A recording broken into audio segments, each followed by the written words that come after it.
Sosok oknum polisi arogan tendang warga di Prabu Mulih setelah nabrak motor korban. Inilah sosok M. Yunus, oknum polisi di Prabu Mulih arogan yang diduga tendang seorang warga.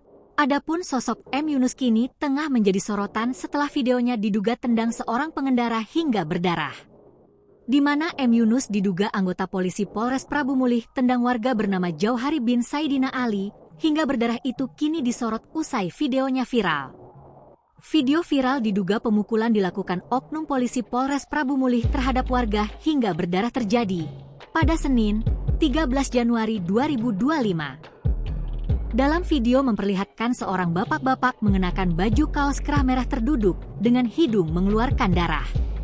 Dari beberapa video beredar kejadian tersebut terjadi di Jalan Jenderal Sudirman, Kelurahan Gunung Ibul Barat, Kecamatan Prabu Mulih Timur, Kota Prabu Mulih, tepatnya di seberang rumah dinas Wali Kota Prabu Mulih.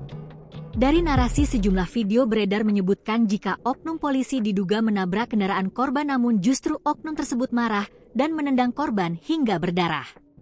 Dalam video tersebut, seorang perempuan yang merekam video memprotes petugas yang bertindak arogan tersebut dan banyak disaksikan warga lainnya. Menurut keterangan di video oknum petugas polisi bernama M. Yunus.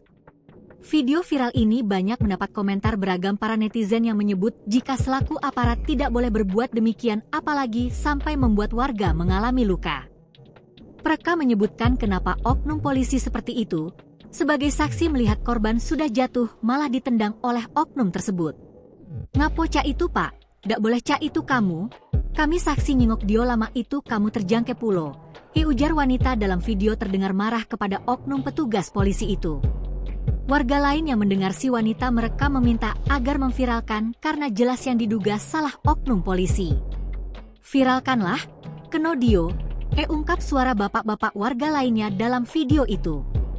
Lalu wanita perekam tersebut melanjutkan jika kendaraan korban sudah terbalik namun justru ditendang. Perekam juga menyebut jika korban adalah manusia sehingga tidak boleh berbuat demikian.